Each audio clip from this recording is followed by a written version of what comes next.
I'd like to introduce my connection to all of this, Tanisha Ulrich. She is a 2002 graduate in broadcast communication from the University of Findlay. She is the president of the United Spinal of Northwest Ohio.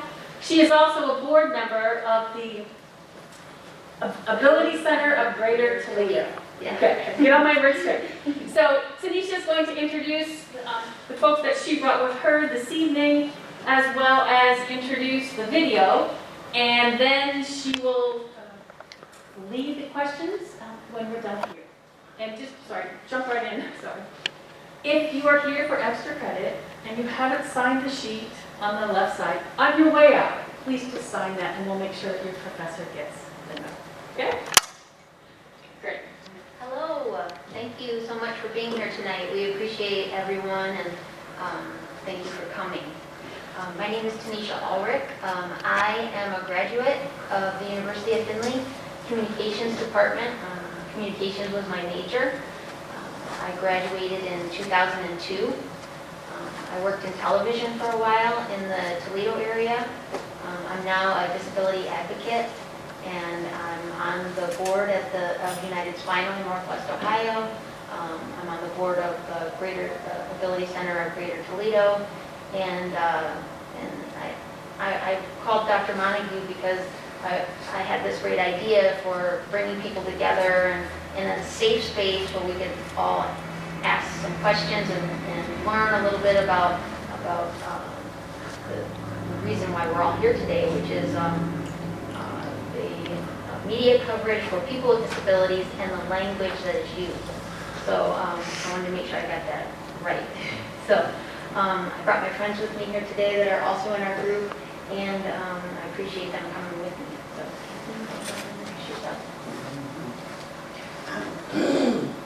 Kathy Curry.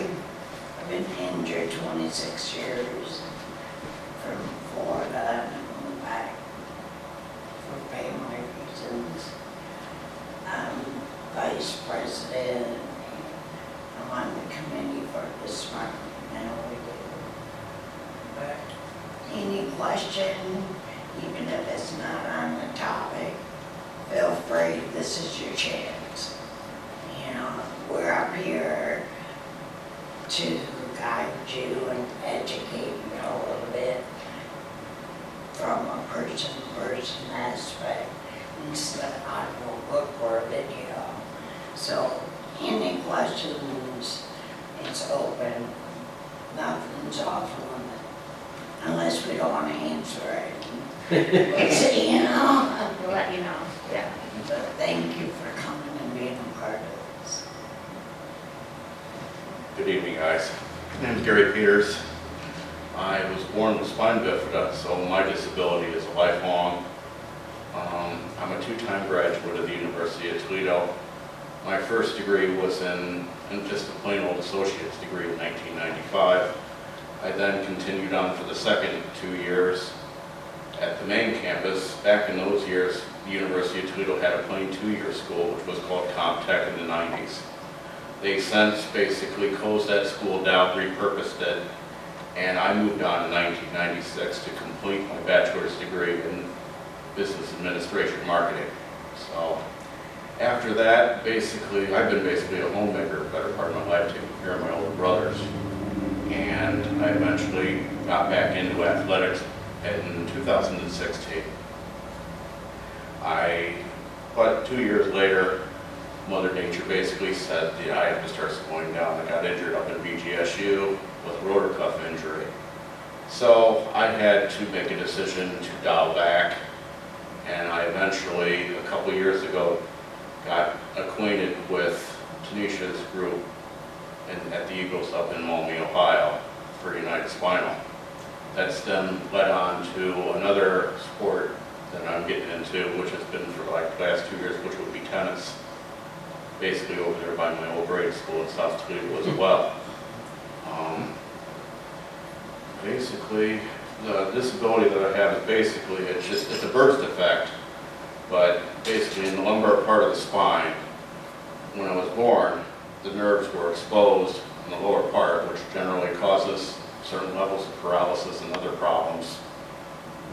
having that condition.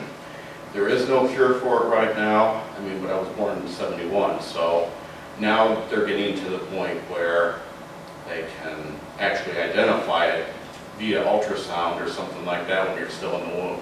So technology has progressed. So I'm here basically just to take questions from you guys. If you have any questions about the disability or etiquette or how to treat a person or how to mingle, associate, socialize, whatever, that's what I'm here for. Thank you, Gary. Thank you. My name is Fred Schmidt. I went to the school up the road too called Bowling Green. And I won't tell you when I graduated because it just would make me feel really old. I'm here primarily to talk about my role as a caregiver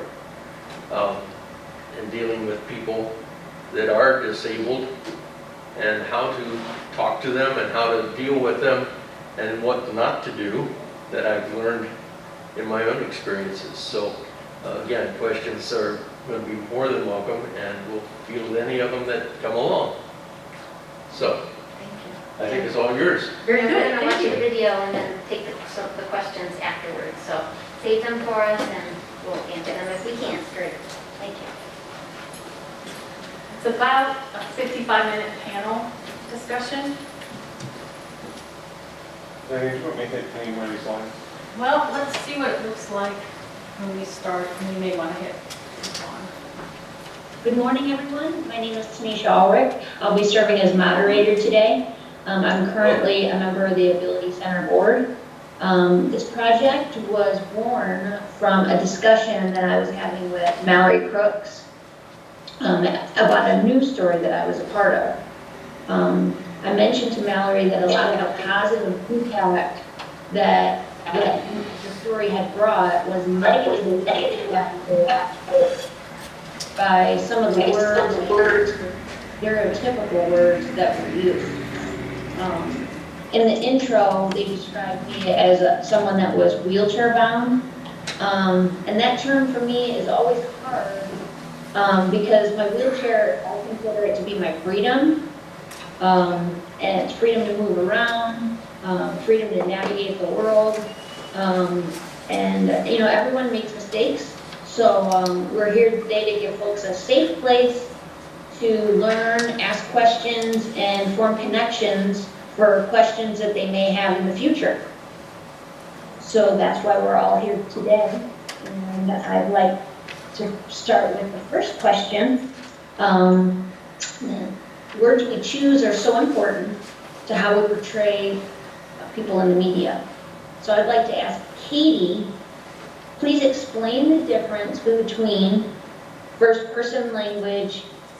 Please explain why it is so important to use person-first language when speaking to or about someone with a disability. As an example, saying someone who uses a wheelchair.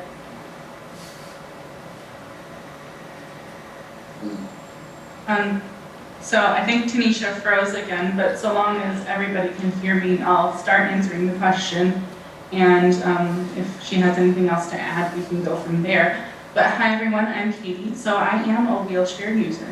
And like Tanisha said, using terms such as wheelchair bound or confined to a wheelchair can be really negatively impact not only our perceptions of ourselves, but others' perceptions of people with disabilities. As Tanisha mentioned, I see my wheelchair as a way to provide me with freedom and independence and a way to move around my community. But not only that, I am not bound to my wheelchair. I also utilize a walker so I can get out of my wheelchair. My wheelchair is not my only form of transportation to get myself around the world that I live in. So in using terms like wheelchair bound or confined to a wheelchair, you're really limiting the scope of the person's experience without really knowing what that person's experience is. In speaking to that also, saying that someone is a disabled person or, heaven forbid, a handicapped person is just really kind of outdated and not really what we want, how we want to talk about people with disabilities. We're people first, and you should always use person first language when referring to a person with a disability because they are people. A disability is part of who they are and it influences, their life, but that's not all of who they are. First and foremost, we are people. Tanisha, do you have anything else that you wanted me to ask? I just kind of went for it. Yeah, well, I'm glad that you did, because I was having some connection problems there. I think that basically what you said there covered it, especially how I felt about it. I know that that's a big issue for us. So I'll move on to the next one, because I don't think we have Gary. So we have Renee and Dan, and they've been advocates in the community, writing for equal rights for many years. So I would like to start with Renee. Could you explain to us the phrase, "nothing about us without us"? What that means is, for many, for a long time, people with disabilities have not been included in the conversation about what's going on in their own life. Like, for example, when they make a policy that has to do with people with disabilities, none of us are at the table. None of us are included in the conversation.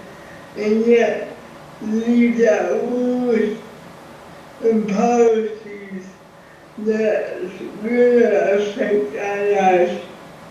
So when we say nothing about it without us, if you're going to talk about disability issues, you need to have somebody at the table with a disability. You can't just make decisions about us without our input. And this goes, as said, to be true for people with speech impairment.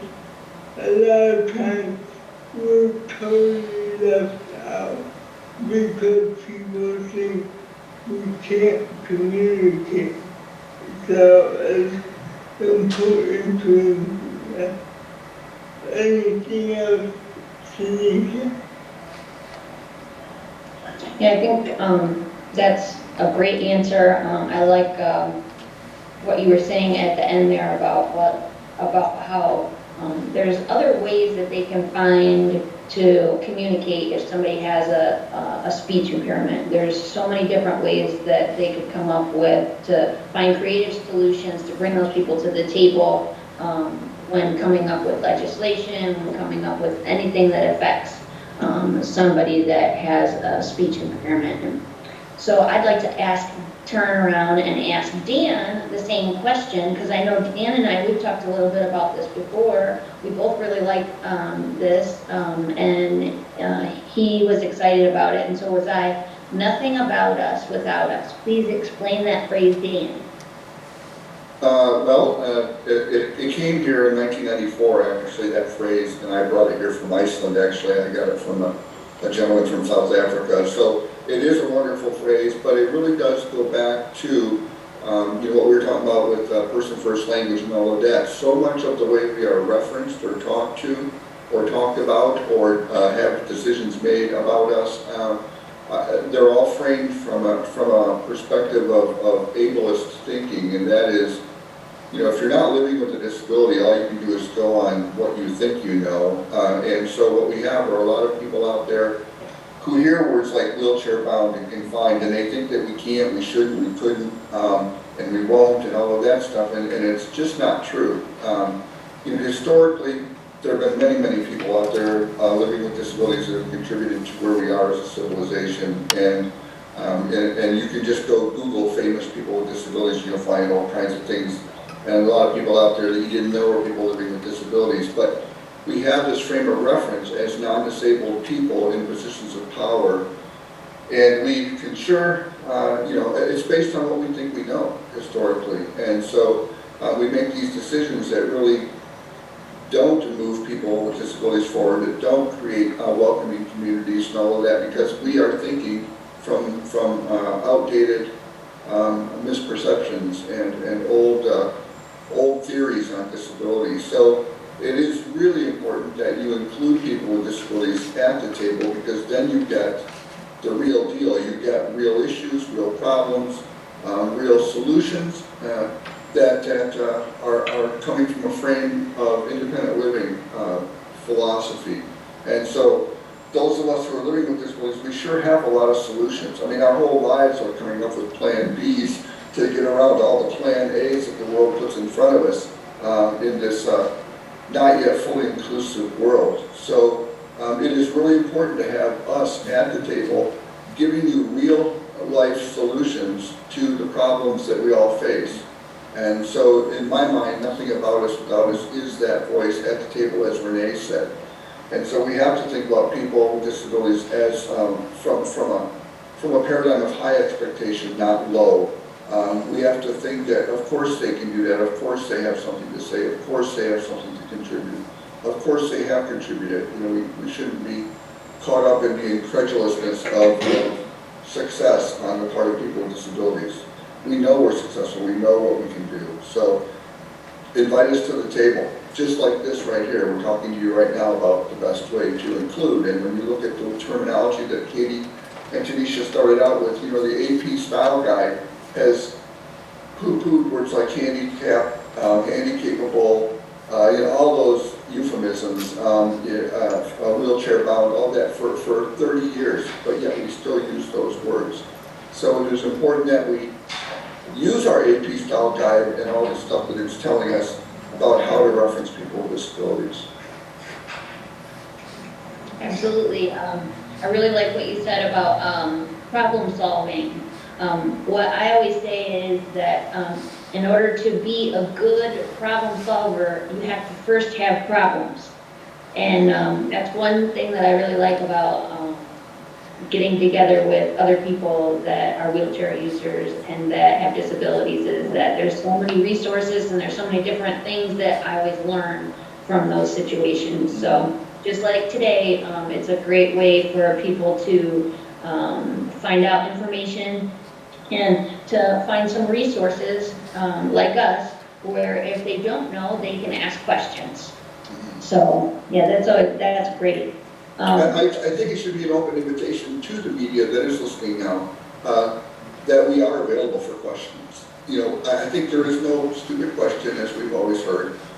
Use us. I mean, we're out here for that, and we're not embarrassed by your questions. We're not, offended by. I mean, we would much rather have you ask us and include us in that conversation than get it wrong and then feel harassed with the disability community.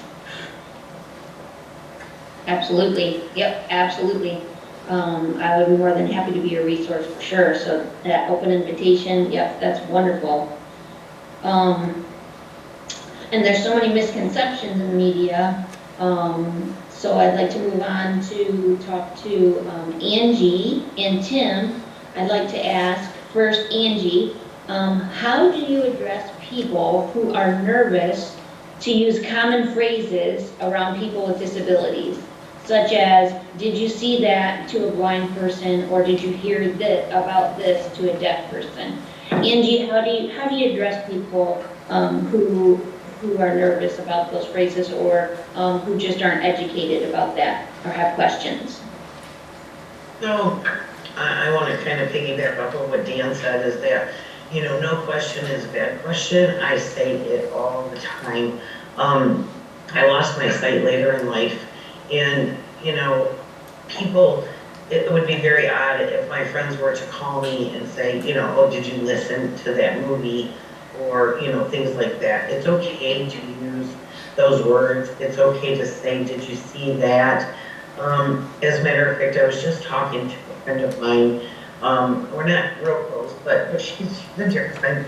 And I was telling her about today. And she said she even feels sometimes like she doesn't want to offend me. And so I told her to please open up and ask me. You know, and if any of you are writing a story or, you know, and you don't want to offend somebody, you know, ask. Just come out and ask that person. I try to make everybody feel very comfortable. I have a tendency to use humor, you know, because if you get people laughing and, you know, they kind of will start to relax. But, I mean, I think it's a normal thing to feel a little nervous, and we get that. We understand that. But we also understand that it's okay to ask us questions. You're not going to offend us. I've been asked everything you could possibly think of. And it's okay to say, you know, Angie, you know, was looking at this, or, you know, had seen this, or those words are okay to use, you know. But if you're in question, that's what we're all here for. You know, you can look up each one of us, our emails, or whatever you need to do to make sure that it's okay. So it's really a great open dialogue today for everybody to just know that, to feel comfortable. And if you don't, today is the perfect day to ask those questions.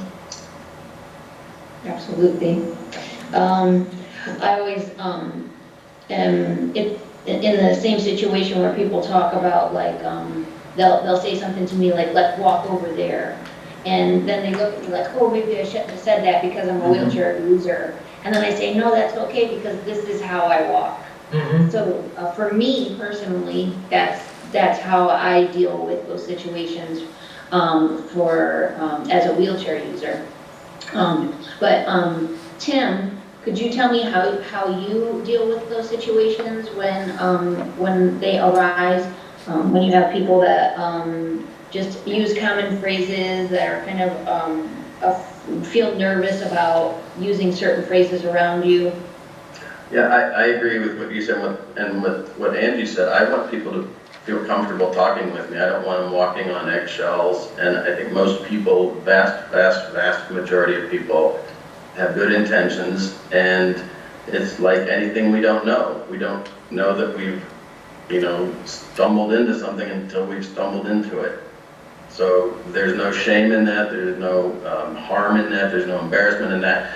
Now, if people then miss that first opportunity to learn and grow, then that might become an issue later on. But I think, you know, most people want to do the right thing. They want to be friendly. They want to be kind, and they may use a word that you know, that they might think is a little awkward. And I don't think it's awkward to say, let's go, you know, or did you see that person? I'm visually impaired. I'm not totally blind, so I can see things, but there are, you know, similar circumstances. But I really want people to get to know me, and I'm unique. I think that's where people first language. I think people first is more important about an attitude than about the actual word, the language, because we can get hung up on, should I say visually impaired person, or should I say person with a vision impairment? Either one, to me, that's an adjective, that's fine. It's people's attitude that, oh, he's visually impaired, so he represents all people who are visually impaired, or all blind people, or, you know, get rid of the buckets. And that's what people first, to me, means is, just because I have a vision impairment doesn't mean I represent anybody else and what their life experience is. I can speak to my unique experiences, and so the way I cope and the way I live, and give some insights, but I don't represent everybody with my condition. And that to me is people first. And I love that conversation is person to person, so I want to ever put a roadblock in front of somebody who's honestly trying to have a good conversation with me. I'd rather have them be comfortable and just say, hey, that doesn't offend me, but, you know, and if there's a teaching opportunity in there, or a learning opportunity, then then take advantage of that as well. But it's good human interaction. Mhm. Yeah, I like what you said about like a person's intent, what their intent is. That says a lot about what it is they're trying to communicate or how they're trying to communicate it. And that part is important, that, like you said, you don't get hung up necessarily on all the words that are used necessarily, but you know what their intentions are.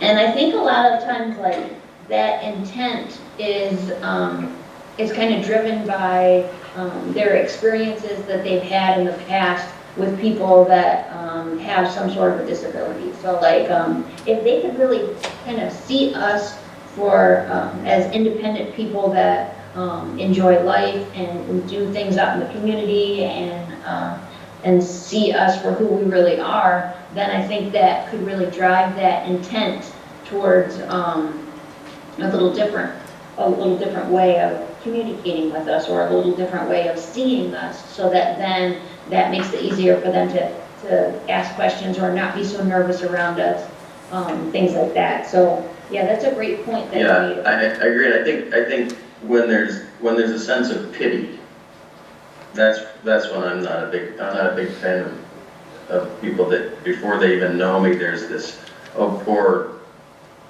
Tim, I don't feel like I'm poor Tim, so.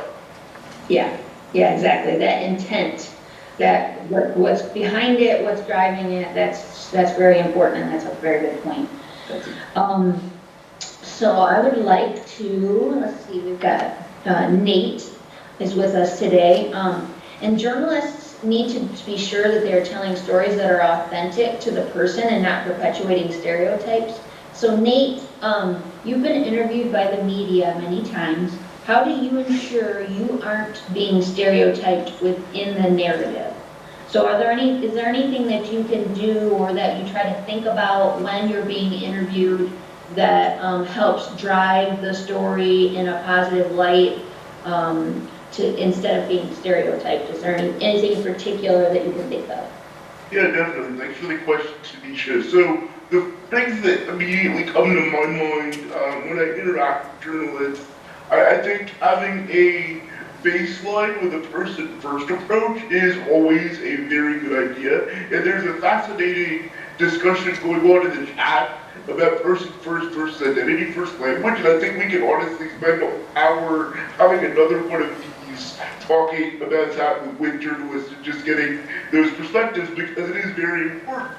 But as a baseline, I think person-first language is really a best practice for journalists covering the disability community. And some of the best stories I've had emphasize my abilities and my accomplishments and de-emphasize my disability entirely. I've done several stories where I don't even mention that I have cerebral palsy, because I'm getting to the root of the matter of the intersecting as a person with a disability. I have challenges with employment, with transportation, with access, with medical care, and in the best stories, I'm advocating for inclusion in these realms and policy changes, and not really focusing on the impact of my disability itself.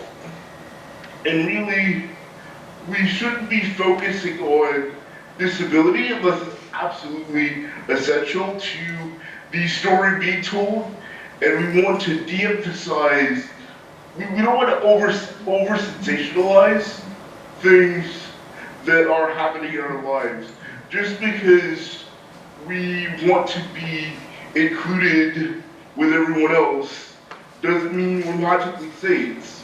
Just because we have disabilities, a lot of us have had them all of our lives, and we see our world through that prism, and we just find ways to adapt and be creative and be our best selves and contribute to the best way possible. So those things I think are critical to helping the disability community tell its story. Mm-hmm. Absolutely. Yeah, that's a great point. We don't necessarily have to focus on the disability unless it's absolutely important to the story. That's a great point. I like that. So I'd also like to pose the question to Dorita. I know I've seen Dorita, she's been interviewed several times. Is there anything in particular that you've encountered with your interviews? Anything that you try to do to make sure that you aren't being stereotyped within that interview, or anything in particular that you've learned from your experiences being interviewed so many times? Joe Rita? Okay, in my experience, I think if people talk about my disability, I haven't minded that, but I think the important thing is for people not to emphasize our disabilities, but to emphasize our abilities. Just because we have a disability doesn't mean that we don't have talents. We can't do other things. And there have been a lot of famous people that have had disabilities, such as Stephen Hawking. He was a famous scientist. Marley Matlin had hearing loss. Robert David Hall was an amputee, and he was on CSI.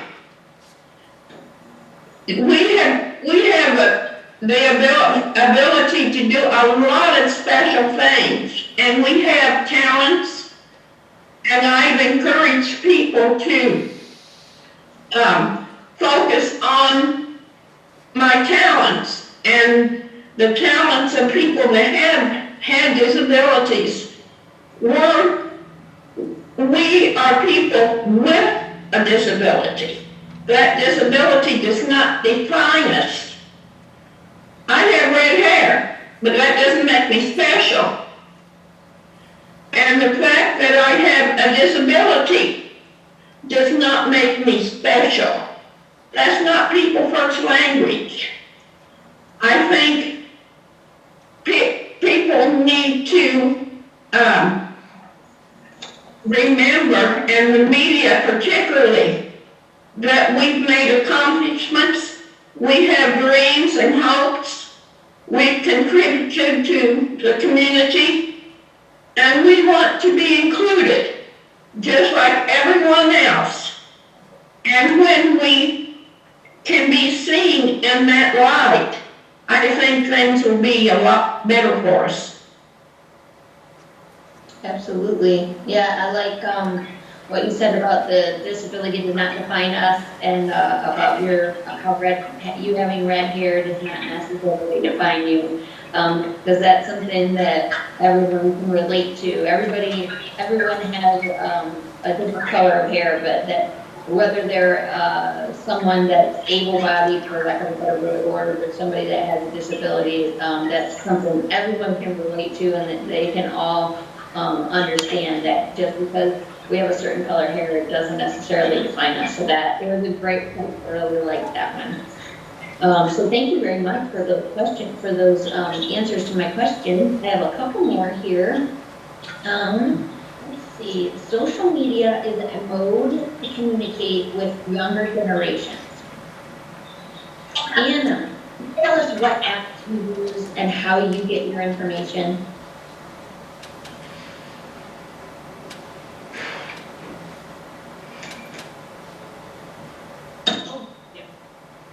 There you go. I'll make an introduction about me. I'm Anna McGuire. I am doing early childhood education major. So I'm supporting for tons of family through the social media about a really good resource. Because there are some people who needed some support from other people who have experience with hearing loss. For the social media, I am using Instagram and Facebook since 2013. I am using, they had a really good closed caption inside of a setting. They have really good subtitle and they had really good sign language, but I wrote in on something on here. There's something really good. There we go. Okay. The Facebook and Instagram are great apps to educate other followers who have no idea what it's like having disability, like hearing loss. I have a really good example what I learned. As I thought about sign language program would be only for deaf and hard of hearing community. But I realized it's for everyone. Everyone can be included to learn it in ASL and not just excluded from deaf and hard of hearing. Some family have maybe the only child who is deaf. The other children may need a different combination, like closed caption, alternative language using visual picture. Especially video, there's really good video of giving good resources. An example would be a young girl on Instagram told me how her, I would say illness, delayed her communication skill, and how did she learn in ASL. Let me see. An individual with health problem chose an American Sign Language. So we know American Sign Language and English are different. Because when you see American Sign Language, you will see some of the words are skipped. Instead of using R is N, and there's a lot of different, but we see English Sign Language is more, I would say, not about the master, but it's more clear by language than using ASL. Like me, I am using the first language was ASL. Then I received my cochlear implant. I struggle in English language and needed some help from other people, like tutors, my parents, my friends, and other people. There are great supporters to help them.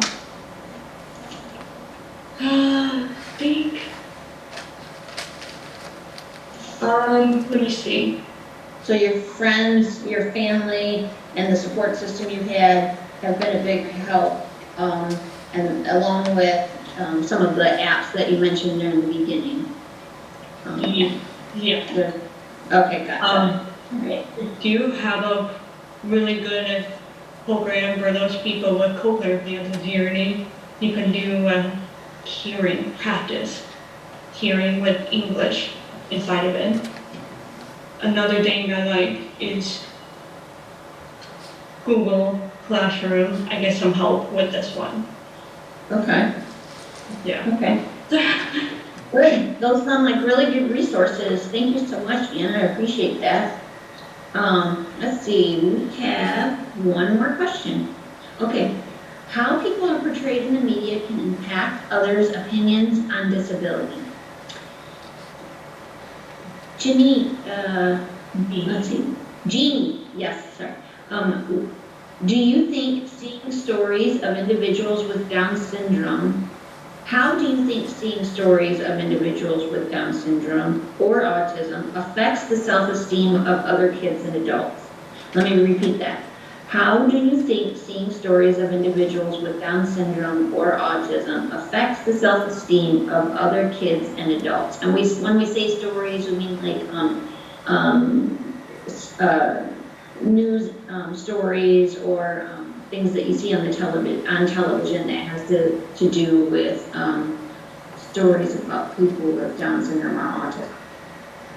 I think that it largely can have a positive impact, just so long as it's celebrating the achievements, the abilities, the impact and the hard work of those individuals. My son's 4, but he has to work hard for everything he does. So as long as it's celebrating that hard work and spotlighting that individual, like when Chris Nikic completed the Ironman as the first individual youth are wonderful, and they're celebrating the possibilities that there are. Or Heidi Crowder over in England is working very hard right now, challenging the high courts as a woman with Down syndrome through some medical discrimination. So stories like that are wonderful. I think that there are, stories sometimes that are intended to be heartwarming, though, that can occasionally, I think, be problematic for communities, such as, situations where maybe we wanted to do a story on someone taking their, friend with Down syndrome to prom, and maybe we're over celebrating someone just having a friendship with someone that's got disabilities. I think those, while they, are uplifting, can be sort of damaging in the same way. I think someone would be lucky to go to prom with my son. He's adorable, and he's definitely a character. So I think as long as we are making sure that we're focused on, celebrating all of the achievements and, like I said, possibilities of individuals with disabilities. If someone came out to the Buddy Walk and saw the wonderful community we have in Toledo of people living with Down syndrome as well as their families, things like that are great, just so maybe someone who's not familiar with all of our parents and children can kind of get a glimpse into, the types of things we're doing. And it's okay to even include challenges. Obviously, my son does have things that, like I mentioned, are harder work for him. So I don't think we should glaze over the, hurdles that people face. That's, disingenuous in portraying it as, all easy and sunshine. But I think as long as the intent is there to make sure that we're focusing on that individual and we're not sort of creating a scenario where that person's sort of seen as a mascot or someone who's to be pitied or, not like a charity case, but yes, I do prefer to have people kind of pivot away from those, moments where we're celebrating someone just being treated as a normal part of the community. Mm-hmm. Yeah, absolutely. Absolutely. That's a great point. Well, let's see, I'd like to ask Jennifer the same question. Can you tell us a little bit about how you think seeing stories of individuals with Down syndrome or autism affects the self-esteem of children or adults who also have Down syndrome or autism? Of course. While I cannot speak, and I will not speak for those with Down syndrome because I am not a part of that community, I can speak for autistic adults and children. And I will say, first and foremost, I use identity first language, at least for myself. The reason being is that often autism, when someone has autism, there's a fear that, underneath the autism, there's a normal person with a normal brain, and that's no. You try to cure my autism and you change me as a person irrevocably. So I use first and first language. That is not to say that someone from another disabled group cannot say no. I want first person, and you need to use that. So there's a difference. This is just how myself and a majority of the autistic community prefers to be identified as. But it is different for everyone. So my word is not law. But going into the self-esteem, that is a rather subjective question. While understandable, the reason why it's subjective is that everybody thinks differently. One autistic character in fiction can be highly relatable for a specific person, while another individual might find that character unrelatable or even offensive. If I were to assume that everybody felt the same in a varied community, I would be ignoring a big percentage of it. And that's often the mistake that creators have when trying to portray autism. What I can say is that autistic people are often put in a box by the media, and generally that narrative is of a straight white male. A character who, is very skilled at a few things. Maybe they're great at, often it's science, trains, and whatever else. But, they need help in other portions of their lives. And while that might be the case for some in the community, such a character doesn't cover every aspect of the autistic community, and it would be impossible for that character to do so. Or the narrative focuses on a family and the community that's affected by this person, but doesn't show the actual autistic character themselves and how they feel on the situation. They're not a character, they are either an obstacle or they are a prop for, whatever main character it is to learn about them. And that's not exactly good when you want actual representation. The autistic community, they don't get anything. They're just like, well, this isn't about me, this is about you. So, and also what ends up happening for the people who, are not white males, they may not get a diagnosis for a long time because they don't relate to those characters. Like, I'm female. If I see, let's go with a really old example. Let's go with Rain Man. I am not that character. Really, I am not a savant. Or they may not be considered autistic due to preconceived notions of autism popular within the media. But in my case, we were talking about my own self-esteem. When I see poor representation for an autistic person, I don't feel ashamed or scared that I'll be judged by the wider society because I'm already judged. There's really, you can compound it, but it's all the same to me. What I feel is disappointment and frustration because there clearly wasn't any consulting from an autistic person during production, or there was, but their advice was not considered. And that isn't, nothing with us, about us. That's just, we're just a set piece, like the character you're creating. So what affects the autistic community the most, in my opinion, when it comes to representation, is a lack of diversity. Diversity. I can speak, no worries. And a perceived reluctance from creators to care for autistic voices. When you have something, and you can let me know if I'm going over time. I'm perfectly fine with that. When you have a disability, I'm sorry, go ahead. No, that's okay. You have a few, I guess, like a minute or two, and then we'll go on to questions. Go ahead. Cool. I will say, when you have a disability that comes in a variety of forms, you could say a spectrum, you want to have multiple narratives. You want to have different elements of this community, or else you're going to just have one, and it's probably going to be the same narrative that we've always seen. Or it's going to be focused on the family, something we have always seen. So we can have characters be flawed. We don't need to just focus on the positives all the time. You can have an autistic person be a person. You can have anyone from any other, community be a person, because we're all human. So that's where I come from. Thank you. Gotcha. I like what you said about how it's okay to show those flaws. And Jeannie said the same thing too, just being real about the challenges.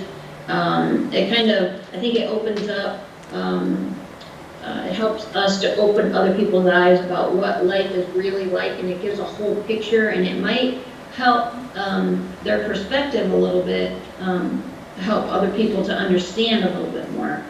And then it also may be somebody who's also going through some of the same challenges. It might help them to know that there's other people out there that are dealing with some of the same challenges as well, because you know, sometimes it's hard to put those challenges out there, but if it helps somebody else, that may be a way to make it a little bit easier. So I'm glad that you guys brought those points, that you two brought those points up, and they're good ones, I think, for sure.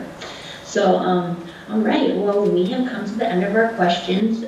Thank you so much for answering those for us from our panelists. Now, we are at the question and answer period that we have for a few minutes here at the end. So does anybody have any questions that they would like to ask? And so here we will switch from recorded questions to live questions. So if our guests want to come back up here.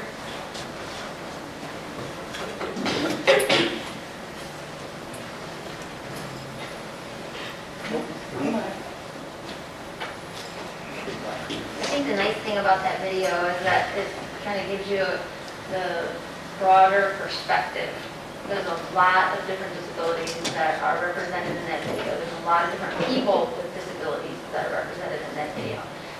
And their opinions are each one valid to their experience they've had in their life and the things that they've learned as they've gone through. Like I had kind of said before, I think that one of the reasons why we wanted to come here today and we wanted to put this together was to create a safe space for people to ask questions. We never want to see anybody get into a situation where they want to shy away from an experience. Or like in my case, I was a communications major, so I went to school with a lot of people that were going to go to work in television or going to go to work in radio. So I didn't ever want to see anybody not want to interview somebody that had a disability because they were afraid of saying the wrong thing, or somebody that might work in radio that might be in the same kind of situation. So I think it's nice to create the safe space, and we know that I'm sure you all have some questions that you have that you would like to ask us. So if there's anything that you'd like to ask, go ahead and ask it, and we'll do our best to answer it.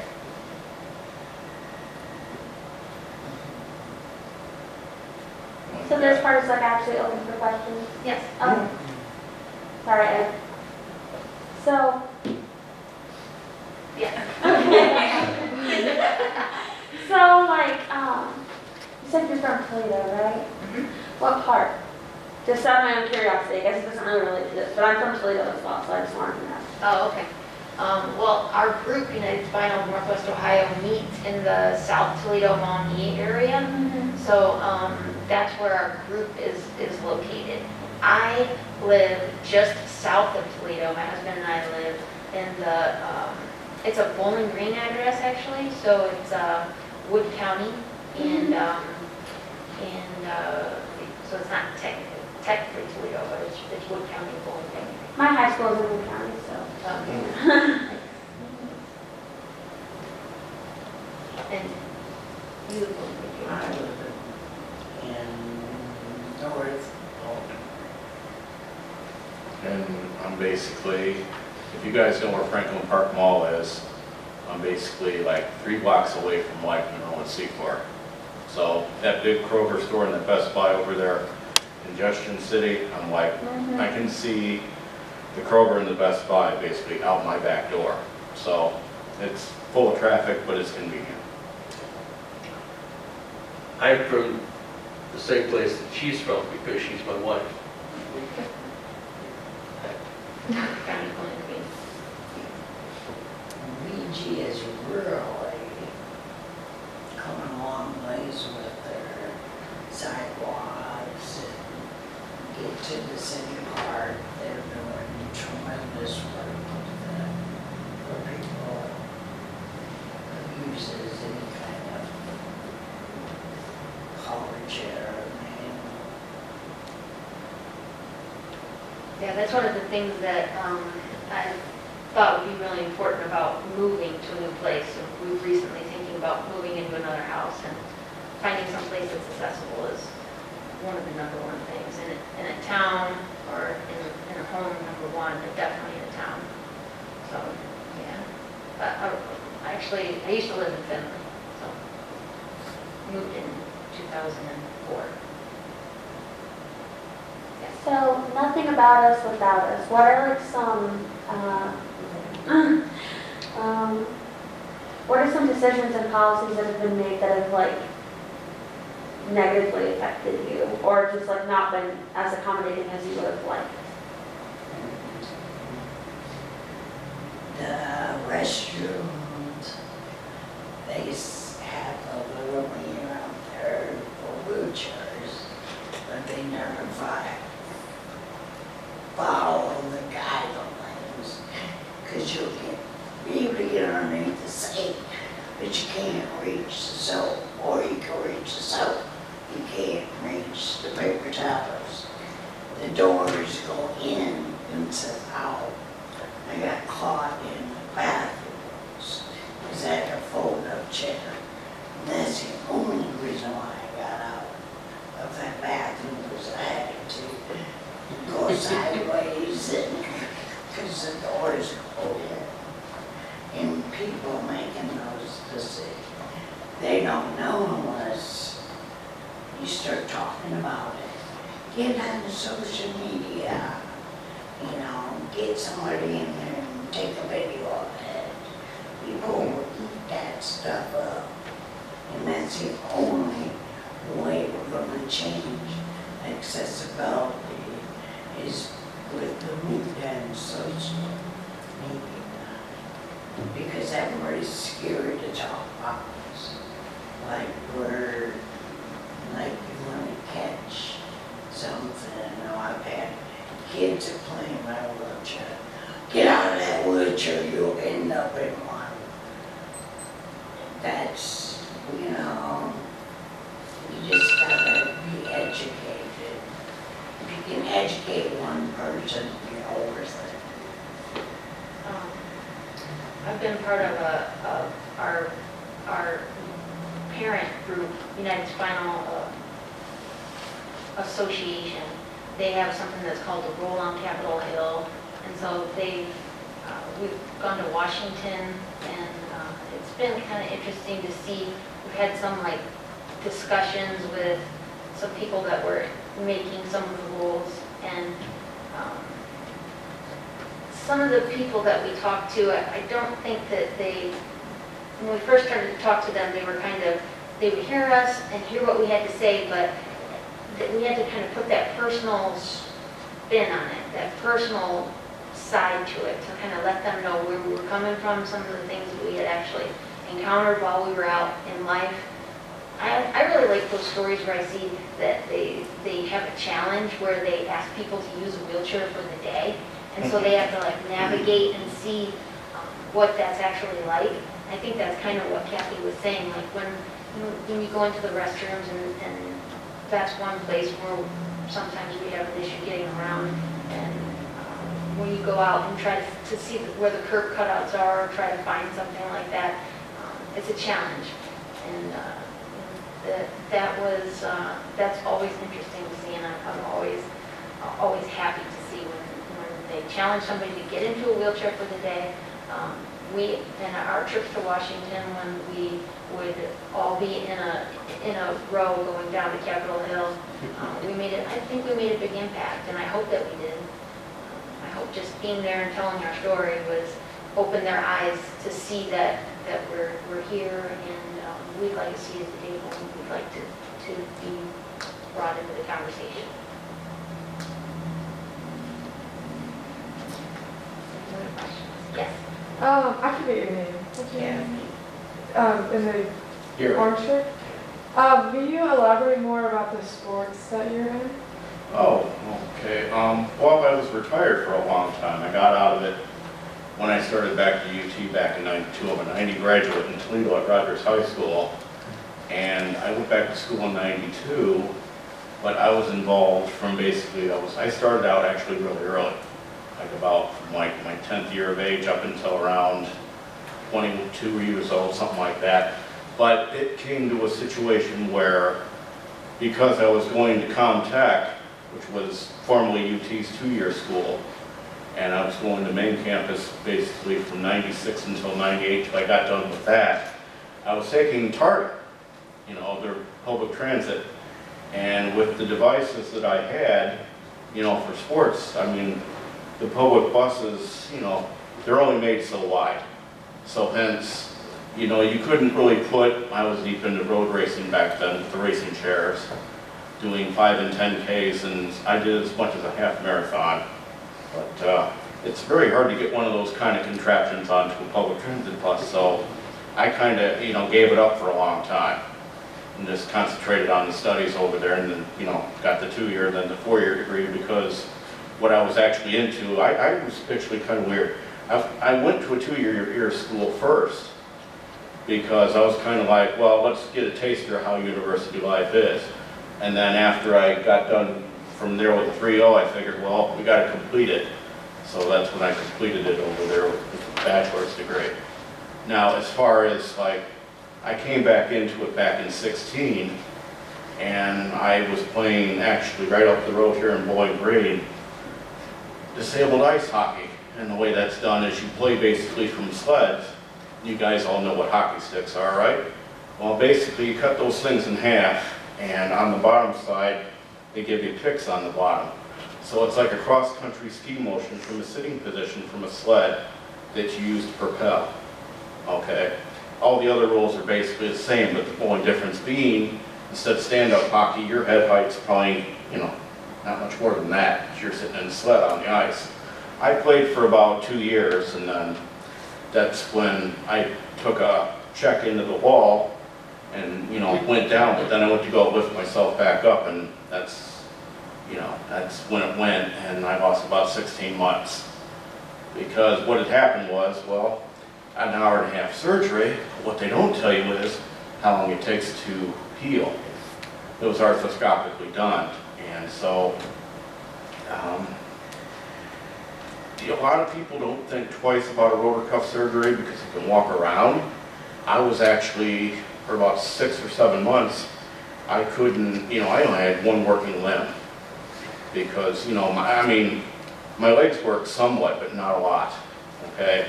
So, and that was happening to my right arm, which was my dominant arm.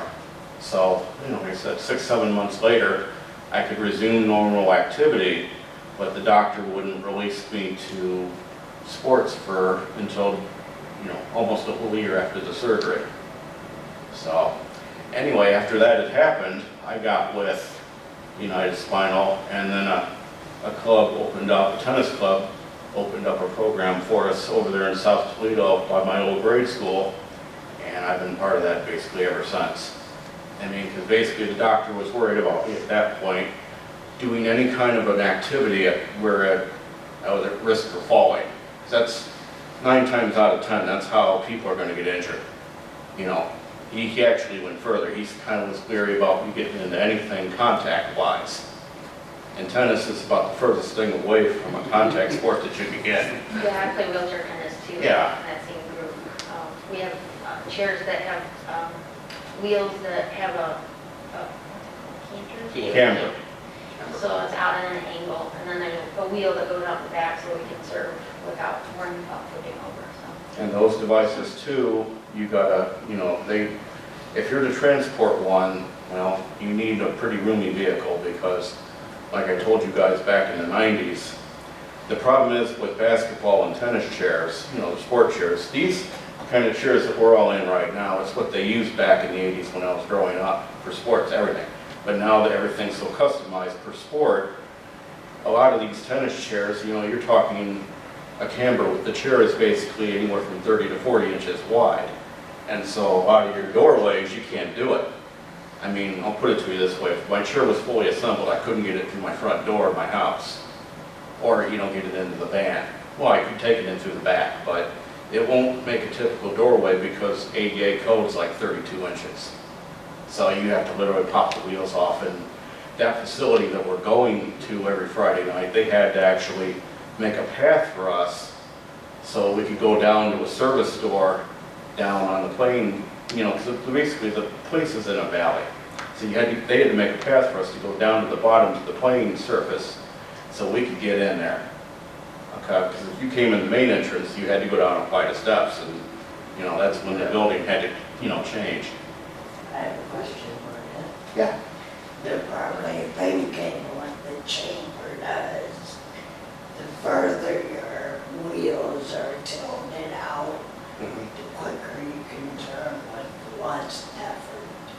The tires also are a lot more higher pressure, which means that they roll a lot easier. I mean, these kind of wheels here, they're 24, 26, 25 inches, but the wheelbase is like 1 3/8. These guys that are on all these sport chairs, they take about 110 pounds of air, rather than about 60 to 70, you know, on something like this.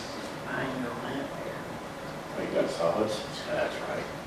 Yeah. Most of them are pneumatic, some are solid. It depends, because solids, you don't have to worry about flats or anything like that, but they're heavier and they can be a little harder to roll.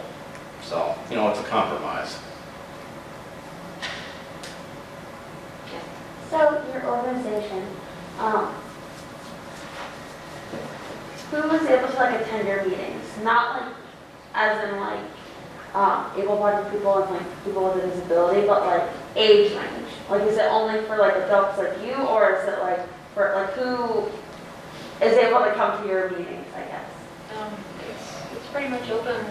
We've got people that are caregivers that come to our meeting. We've got people that are wheelchair users, manual wheelchair users, like what we have here today. There's power wheelchair users.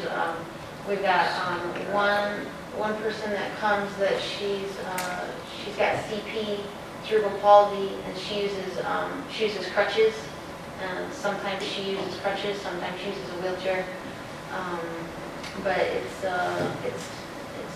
open, you know, it's in Maumee. We meet the third Thursday of every month, and we're at the Federation of Eagles, and it's on Detroit Avenue, and we meet at 5 o'clock.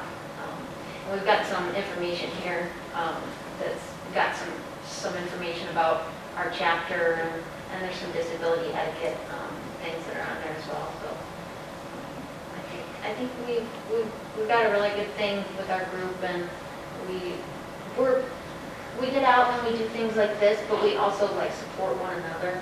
So it's nice just to get together with people who understand and learn. I always say, like, I got injured later in life, so once I found this group, I was able to come in, and it kind of moved me a lot further, a lot faster, because I had other people that were there that had been through a lot of the same challenges that could educate me. So as long as I was willing to be open-minded enough to hear what they had to say and be able to learn from them, then I could build on their experience. And that was just so wonderful. And that's one of the things I really appreciate about our group. So, do you have any questions? You see somebody in a wheelchair, or I wish I could go up and ask them, something. We're here, that's what we're here for. Something else, you guys. Something else, you guys. You guys remember the video we just seen here a few minutes ago about people being wheelchair bound? If you see somebody in a wheelchair, like all you guys are all different, anybody in a wheelchair can be, they're all different. When you hear the term wheelchair bound, that's not necessarily true, because, well, you know, some people can walk, some people cannot, but the average Joe that would walk up to me would not expect me to do this. So it's just an example. You can't judge a book by its cover, you know. And some wish we could do that. Well, it was, you know, back when I was in school, it was really funny, because when I would take public transit, there'd be times when we'd be in the middle of winter, and the lifts, they didn't want to work. So, you know, I was a little more cavalier back then, and, well, here it comes. The bus would basically have to stay there, in order to get me on. But other times, people would be trying to leave me, and I'd go, no. See, and I'll show you. When they stopped, they said there's nowhere to get me on. I said, yeah, there is. I was a college student. I was like, I got to get to the school for exam or get home, yada, yada. So I jumped out of the chair, and the driver of the vehicle was like, or the bus was like panicking. I was like, don't worry about it. I've done it a gazillion times. I just take the chair, throw it up on, and I would just kind of, crawl up onto the bus while it was in steps position. So, but then again, like I said, you guys, you can't judge things by their cover. You never know how a person's going to be. There you go. Yeah, you guys included. Like, it's important to be a good problem solver and to come up with something that's going to work and something that's going to work well, and whatever it takes to make it happen, that's what we do. And like I said in the video, sometimes in order to become a good problem solver, you have to have problems first. So that's one of the things that I think we're really good at. I have 2 points that I would like to insert. Number one, as a caregiver, I have learned not to be too caring. If she says, I've got it, she's got it. If she wants me to help, she'll say, could you do such and such? Don't grab the chair and try to push her down there, wherever. If it's a little slope and she says, can you push me up the hill? Yep, I got you, let's go. The second point is, if you see somebody in a wheelchair and a caregiver is walking alongside, talk to the person in the wheelchair. Many places we've gone, they say, do you think she'd like to sit in a booth or at a table? I said, why don't you ask her? Voice. Don't be afraid to talk to these people. They are humans. They have a voice. They have a mind. And most of them are a lot smarter than the people that are talking to them.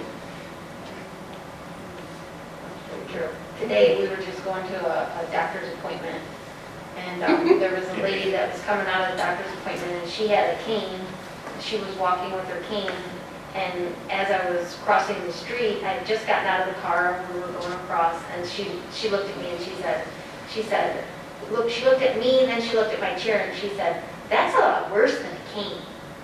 And I said, no. I said, I'm actually really happy to be able to get out and about today. So I'm so thankful to be able to get out and about and just be out and about. So I made that point while I was kind of on the roll and just sort of said that while we were going in. But yeah, there's a lot of interesting challenges that come up, and I try not to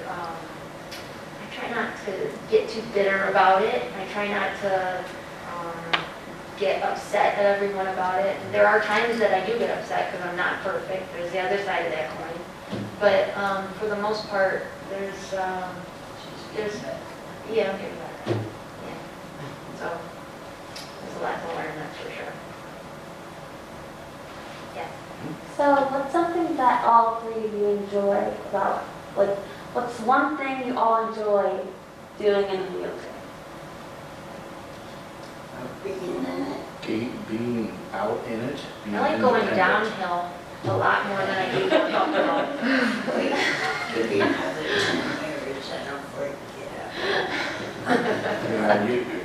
Well, when I'm part of a birding community up there in Toledo for the Metro Parks, lady that's a retired naturalist. We go to a cemetery up there, Woodlawn Cemetery. I don't know if any of you guys heard of it, but it's basically near Jackman and Central Avenue. And so there's a few spots in there that have some relatively good downhills, and it's kind of like I'm always going along with the group really slow, because there's a whole gamut of age group in there. I'm kind of like the youngest one, if that gives you any idea. But the thing is, it's really funny. It's like, okay guys, there's a downhill, down I go, flying in front of everybody, and it's like, getting back up, well, that's a different story, because there's a waterway that goes through there.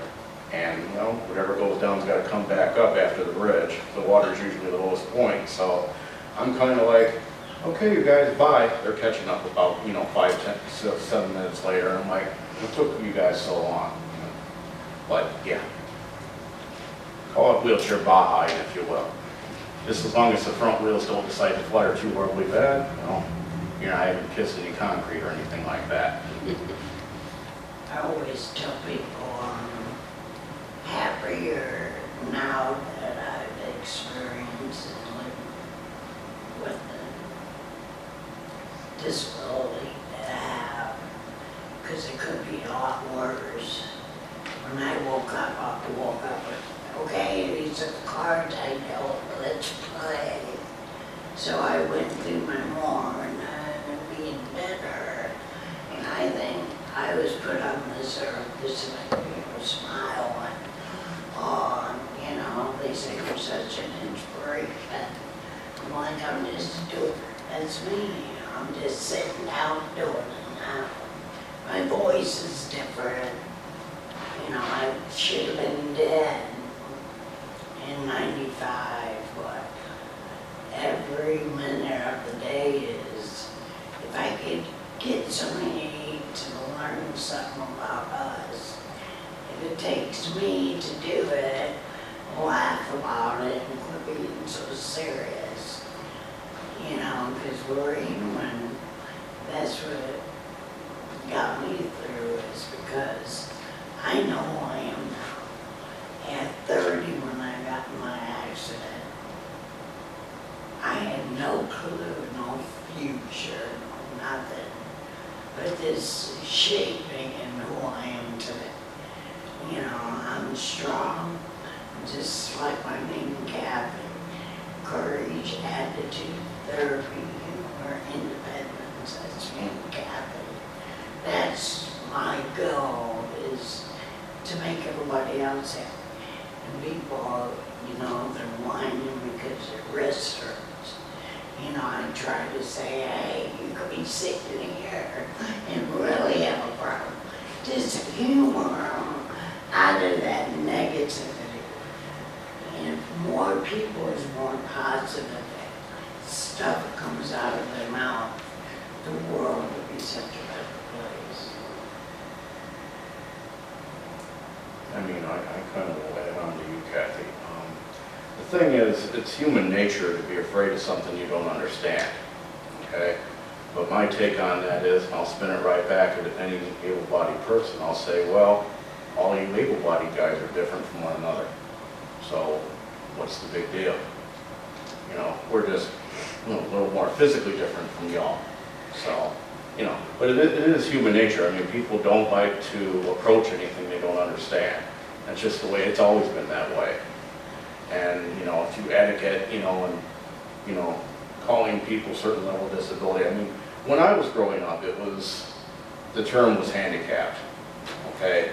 But before that, it was one even worse, and it was called invalid. Now it's even more severe than, and then it got to be wheelchair bound, wheelchair user. It's getting better, but I still think there needs to be something in there.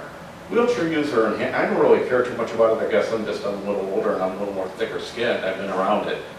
But there still has to be, like if you're referring to somebody with a disability, there has to be some kind of an indicator in there as to that they are different, but at the same time, you're not trying to make them feel small, that kind of thing.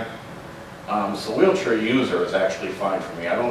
Bound, I wouldn't use that because, as you guys should have seen, I can pop out of this thing in a heartbeat. But there has to be something there indicating that, you are a user because, say if, ambulance, fire, or anything, emergency services, they have to know what they're dealing with. So, there are occasions where there has to be something there signifying what kind of person that they're dealing with, which doesn't bother me. So. And there's like we were talking about before, there's a lot of invisible disabilities. We see that a lot, like even when we're out in the accessible parking spaces, you can see that sometimes there's people that get out of their car, they don't necessarily look like they're disabled, but there's no reason to get angry about it, because you never know, there could be something that somebody, they're not able to walk for long distances, or they're not able to walk from the handicap parking spot is just enough of a distance in the cold weather because they have lung capacity issues or things like that. So you know, we're all different. We all have different capacities, and I think it's important to remember that for sure. And just because we're in a wheelchair don't mean we know everybody that's it. I keep teasing Tanisha that we should write a book on things people have said to us. And just giggles. You just let us slide out your shoulders and laugh. And that's what we're here for, awareness. Maybe you guys can tell a story to somebody, and you know how it gets bigger and bigger. And you know, we can do it. What we know, our knowledge, you can't get in a video, you can't get it in a book. It's straight from us. That's the reason why it's good to collaborate. Thank you. With each other, regardless of who it is or what it is. Because you get 5, 8 people together, you're going to learn something to do easier than what you're doing. You're going to learn a resource that they can change it, you know. So it gets bigger, and it's like a ball going down the hill. It just keeps getting bigger and bigger. And that's what the government, anything else. You gotta have a voice. And I barely have one. I have a paralyzed vocal cord and a lot of trauma done to throat. And I was still talking. I remember in the hospital, it was like, oh, I'm talking, I can't shut up. They love me, but I never heard those aides and then therapy people. I gave them a challenge. They said, get in your chair from the mat and go around the building, around the floors. I said, well, you show me how to do it. And they looked at it. So they got in the chair with me and they did it with me. I said, I'm educating you too. You're not going to sit and watch me. So I've been wanting to do a fundraiser to get a hive, like a mayor or somebody, to get in a chair and do, you know, cones and go around it. Just so everybody can see, you know, right there, how difficult it is. We've done that before, and it's changed a lot of the people's outlook. Perspective. Yeah, I think it's about perspective for sure. The tennis group that we're a part of up there, is me and Tanisha, we did that. When the program launched about 2 years ago, we took all of our sport chairs. Remember how we were sticking Andy and Connor and a lot of those people, you know, our coaches and whatnot, into the chairs to see what it was like. Yeah. The same thing Changes their occurred. perspective. Yeah, it definitely, it changes everyone's perspective because they literally don't know what they're doing. And so, you know, the people that are, you know, have been in them for years, you know, they have a much quicker grasp, can grasp the chair. And the same thing happened with the ice hockey team. It was a disabled kids ice hockey team, and at the end of the year, we'd have fundraisers at Tamashan or up in Sylvania or down there in Bowling Green, and we'd let, you know, non-disabled folks get in the sleds, and let's just say it was, everybody was like Humpty Dumpty. They could get pushed down so easy because they didn't know how to balance them. And it's a tough sport. I mean, I kind of wish I had gotten into it years ago, but when I was growing up, it wasn't in this area whatsoever. So, you know. Does anybody have a question? That's about right. If we have time for about one more question. Bring it. Yeah, Me? Yeah. Did you have anything? I did, but I didn't know like if someone else behind me did, because I just like, I've already asked kind of a few questions, so I didn't want to like take an opportunity from someone else. Okay, so on the flip side of the question I asked earlier, is there anything that you absolutely like hate about like having to do in a wheelchair? You know what I mean? Like, I hate washing the dishes because I can't get close enough to the sink. Like, is there like something like that that you just like don't like doing because? Yeah, it also depends on the setup with that in particular. So like in my house, I have to turn sideways to wash the dishes when I hand wash them. Some people have a sink that they can get underneath that makes it a little easier for them. Depends So on the height. yeah, That was gonna be a follow-up question of mine, if we had more time, was that I was wondering if any of y'all had like modified houses, like for things like that. Yeah. Mine is supposed to be a handicap apartment, but there's a difference between handicap and wheelchair accessible. Yeah, because there again, handicapped is not really incredibly specific. You get into a wheelchair accessible bat, and then they have to start following rules as to how wide the doorway's gotta be. I mean, my bathroom was worked on earlier this year, and they had to take a 28-inch wide, doorway, which was on the bathroom. It's a small bathroom, it's a small house. They had to take the door jamb off all three sides, and they had to widen it out to a 30. They sledgehammered out the bathtub and had to put a shower stall in there, and I still have to transfer from chair to toilet and then toilet to a bench in the stall, because the tub's no longer there. And they also had to get rid of a vanity for the bathroom sink, because, well, to have it, go underneath, the vanity can't be there, so I had to go to a wall-hung sink, just comes right up the wall, so therefore you can tuck underneath. So, that's just an example. Good. Well, thank you. To thank our guests for coming.